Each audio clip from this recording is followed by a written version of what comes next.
Hi, Pablo. This team in the previous years have shown that they grow in big games, and now you're coming to a very difficult ground, obviously with 5 injured players. What do you think you're capable of doing, or what are the team capable of doing tomorrow? Yes, of course. We've had various teammates that have not been able to travel, but I don't look at it as a negative thing. I look at the positives. We're here. We're going to play against a wonderful team, and it will be a great game tomorrow. Hi, Pablo. I wanted to ask you about your situation this season. Your first season went well, and then the second. This is your 3rd season. You have a different role. What do you expect from yourself for this 4th season that you have in the first team at Atlético Madrid? I hope, first, to continue to improve day by day, keep working hard in our training sessions, and hopefully I can continue to have continuity in terms of minutes so I can help the team. More questions for Pablo?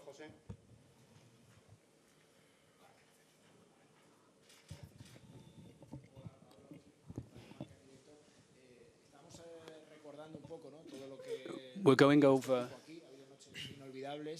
We've had. I wanted to ask you about when you look back, you've been a fan of the team. What are your memories? And I don't know if you talk about memories in the dressing room and how things can turn out tomorrow in a huge ground like Anfield. Well, I remember when we won in 2020, I think it was. I remember watching it with my friends in a bar. And the last time that we came, I watched it from the stands because we came with traveling fans. And I hope that tomorrow will be a great game against wonderful opponents. And we hope the team play in the way that we know we can. Hi, Pablo. Personally, I don't know what preference do you have to start, to start against one of the best teams in this Champions League campaign, or would you prefer to play against a more accessible opponent, let's say, in terms of winning? I don't care.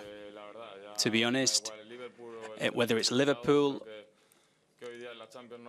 nowadays in the Champions League, there are no easy games.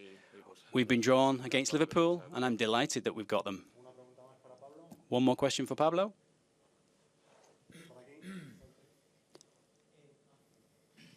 I wanted to ask you about, now that there are so many players out, you've said that you need to take a step forward. Do you feel that you need to make that extra step in this game, given the players that are missing?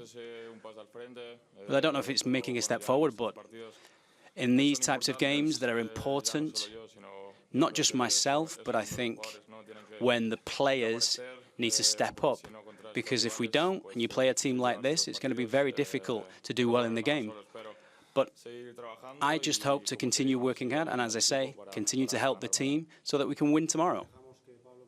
We will allow Pablo to leave now, and we'll continue with the press conference for Diego Pablo Simeone. First.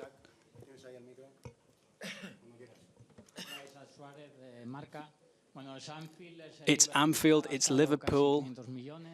There's going to be, you have 5 players missing. It looks as though everything is against you. They spent 450 million. As Pablo said, we need to look on the positive side. The players that come in have a chance to show what they can do. Whenever you play against an extraordinary opponent in a magnificent stadium with their unbelievable fans, a coach that took his team to the top level. They competed very well in Champions League. They also competed very well in the league and won it. We've got a tough opponent in front of us, and we will try to hurt them in the game tomorrow wherever we can.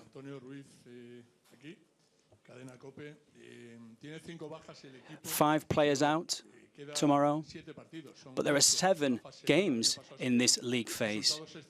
You had wonderful results in this league stage last year. Does it console you a little bit, given it's the first game, that all of the important players you have missing are in the first game? When you have players missing, it's never nice, particularly when you have different situations. You know, yesterday we had a sprained ankle that Johnny suffered, the appendicitis of Baena, situations that are obviously, you know, show you that this is football, but it's part of the business. And I'll say it again, we are focused on the players who are going to play tomorrow, the ones who will have the opportunity to play and show what they can do, and they're going to play. We're just going to play. With all of the players that you have missing, with all the artillery that Liverpool have, and you're playing away against them, what motivation do you have tomorrow to play well? That it's 11v11 tomorrow. You can talk about the players missing after the game. You know, in the second half, perhaps there will be more variables in the second half, but when we start the game, it's 11v11.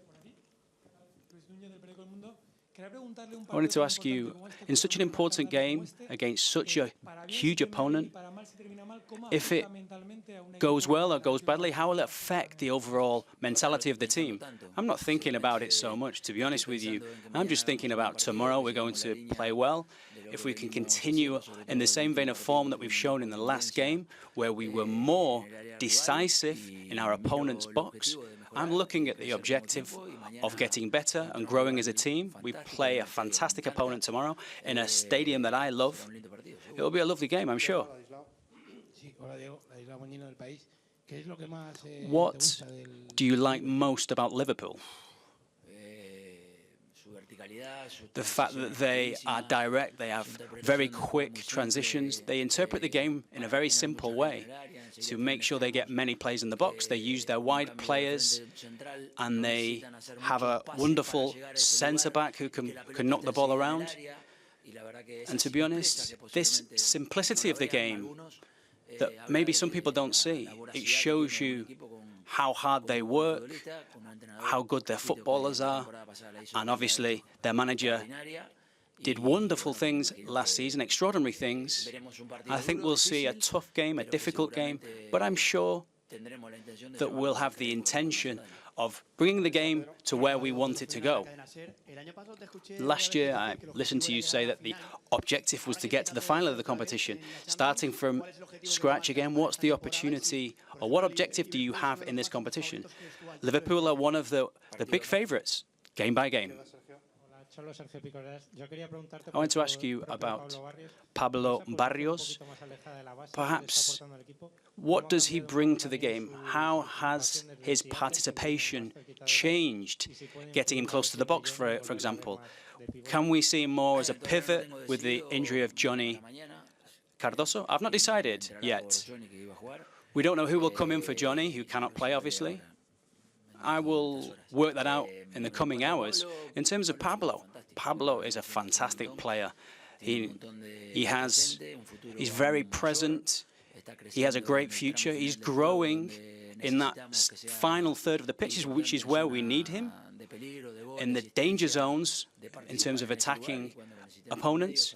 When we need him in the middle as well, we know that he has that characteristic that you need to play in the center of the field. And last season, as you will remember, he played in that central zone almost all season. Last question. I wanted to go back to 2020, a player that played in the stadium, Marco Llorente. I wanted to ask you about your memories of that evening, and what role do you think Marcos can have in the game tomorrow, whether it's in defence or playing a bit further up the field?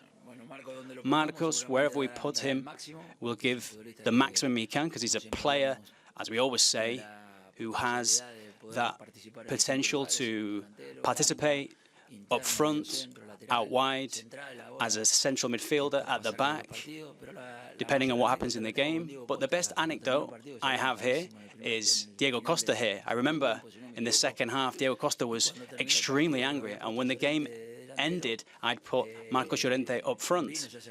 He came over to me and he said, Yeah, you have the balls, eh? And I said, yeah, maybe I do.